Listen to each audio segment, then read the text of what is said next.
उम्मीद है आप लोग सब खैरियत से होंगे। हमेशा की तरह मैं पहले चूँकि बात ही ये कर रहा होता हूँ। हमने बहुत कोशिश की हर तरह से फिज़िक्स को अपनी तरफ से सिंप्लीफाई करने की। आज भी हम एक ऐसा आर्टिकल पढ़ रहे होंगे जो नॉर्मली कंफ्यूजिंग होता है। हम उसी आर्टिकल को एक डिफरेंट स्टाइल से पढ़ेंगे। जी, हमारा आर्टिकल है प्रिसीजन एंड एक्यूरेसी। तो सबसे पहले हम इसकी एक जनरल सी डेफिनेशन लिखेंगे।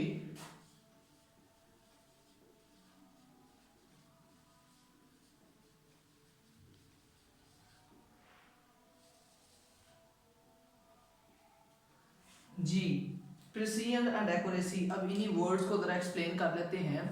प्रिसीजन एंड एक्यूरेसी जब हम इंग्लिश लिटरेचर से देखते हैं तो इनका नॉर्मली सेम मीनिंग ही आपको शो होगा, लेकिन फिजिक्स में हम इनका सेम मीनिंग नहीं ले रहे होते। मैं इनको इनकी डेफिनेशन लिखने से पहले जो है वो एक एक्सपेरिमेंट एक्सप्लेन करूँगा। एक बुल आई एक्सपेरिमेंट है, एक गेम है बल्कि, जिसमें हम निशाना लगाने की कोशिश करते हैं। हम सपोज कर लेते हैं जी, एक बुल आई आपके पास ये है, इसको हम ए लिख देते हैं। एक बुल आई आपके पास है बी, और एक बुल आई आपके पास है सी। आप यूं समझ लें कि हमारे पास तीन स्टूडेंट्स हैं, वो तीन स्टूडेंट ये एक एक्सपेरिमेंट परफॉर्म कर रहे हैं। अब इन तीनों में से स्टूडेंट कामयाब वो होगा जो इनके सेंटर में तीन कंसेक्यूटिव निशाने लगा रहा होगा। मतलब बात ये है कि हम तीन एक्सपेरिमेंट करते हैं, या समझ लें तीन बारियां लेते हैं। उन तीन बारियों में हमने इस सेंट्रल रेड पॉइंट पर निशान लगाने हैं। तीर की बात करते हैं जी, पहला स्टूडेंट पहला एरो लगाता है पोजीशन पर, वो डायरेक्टली रेड बॉक्स में जाके लगता है। जब वो सेकंड एरो लगाता है तो वो उससे बहुत दूर एक किसी पोजीशन पर लग जाता है। इसी तरह एक थर्ड एरो जब वो प्लेस करता है तो उसकी पोजीशन भी पहले दो की निस्बत डिफरेंट होती है।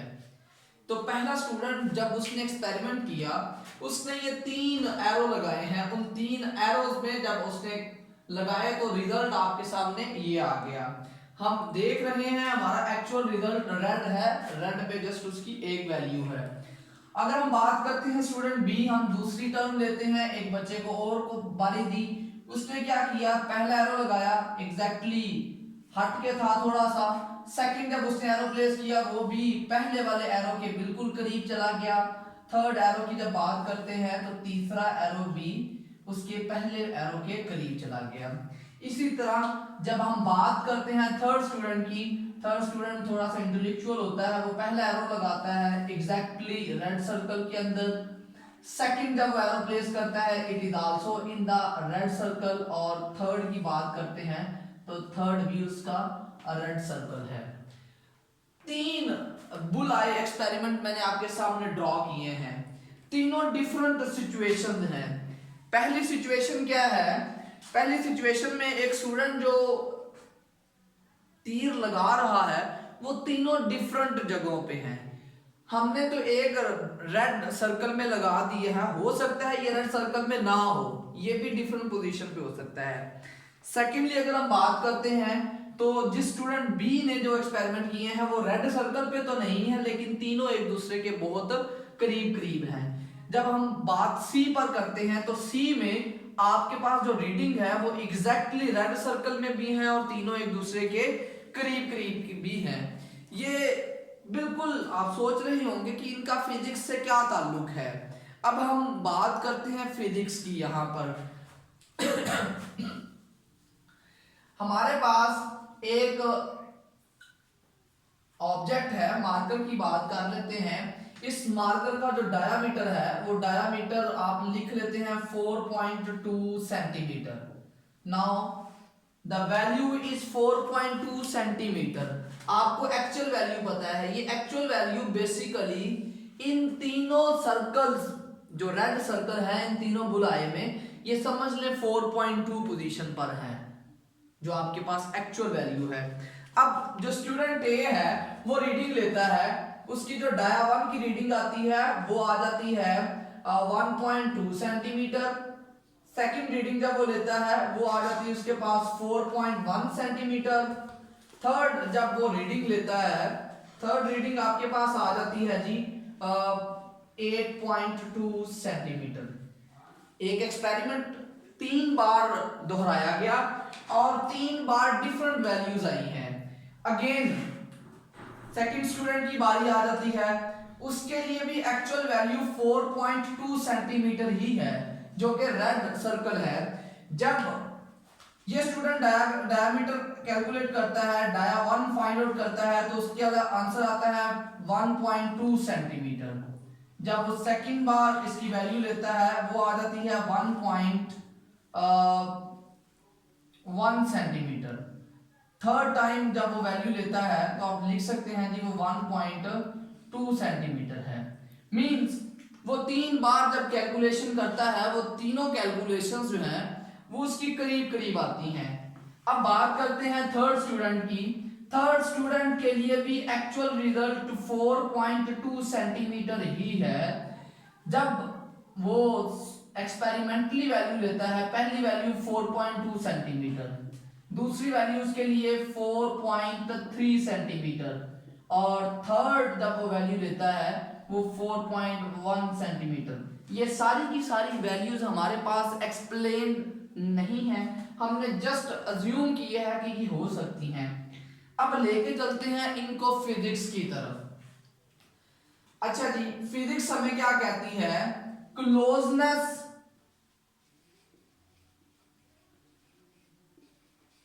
between measured values is called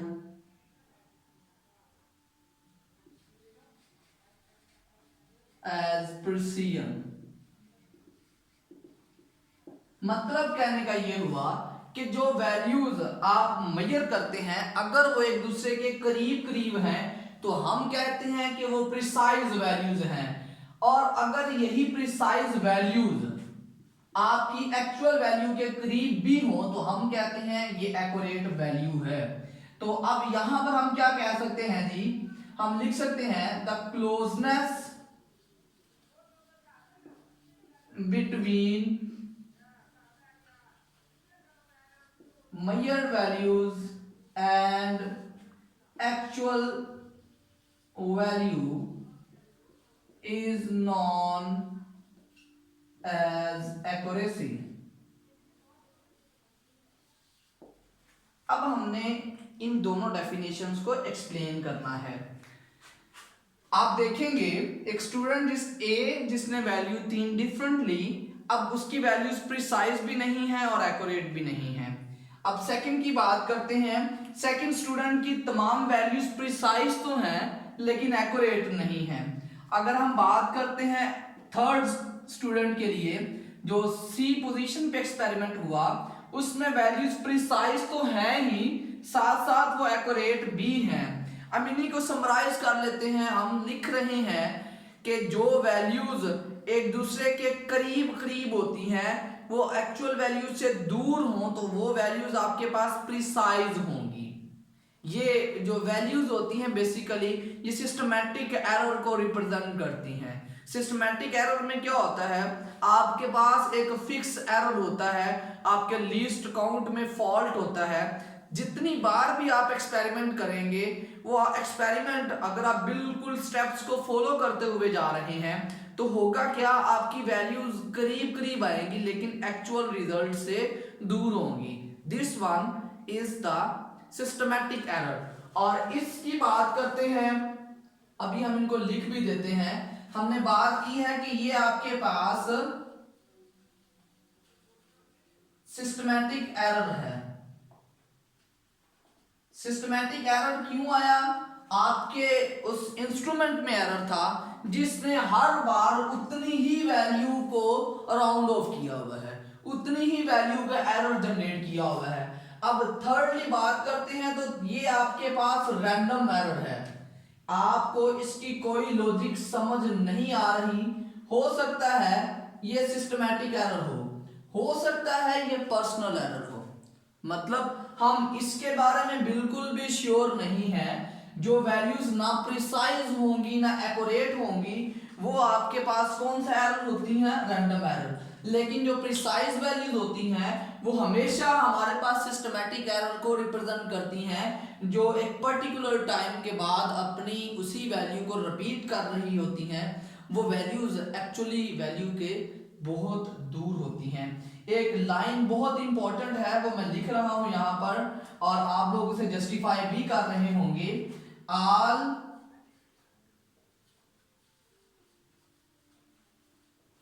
precise values are not accurate।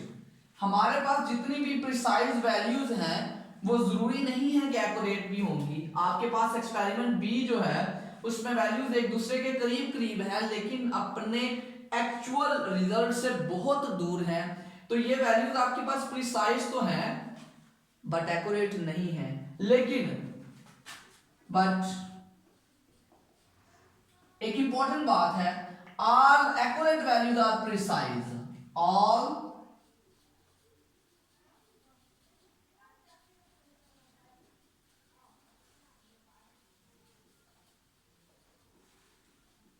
ये इंपॉर्टेंट बात है, हमारे पास जितनी भी एक्यूरेट वैल्यूज होंगी वो प्रिसाइज जरूर होंगी। अब एक्सपेरिमेंट सी देख लें। एक्सपेरिमेंट सी में आपको रेड सर्कल में जो है वो एरोस चाहिए थे।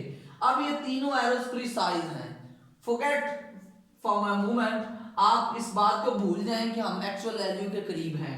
आपकी वैल्यू प्रिसाइज हैं लेकिन जब हम उसे कंपेयर करते हैं अपनी एक्चुअल वैल्यू से तो ये उसके भी बिल्कुल करीब होते हैं। तो वहां से हम इस स्टेटमेंट पे पहुंचते हैं, all accurate values are precise.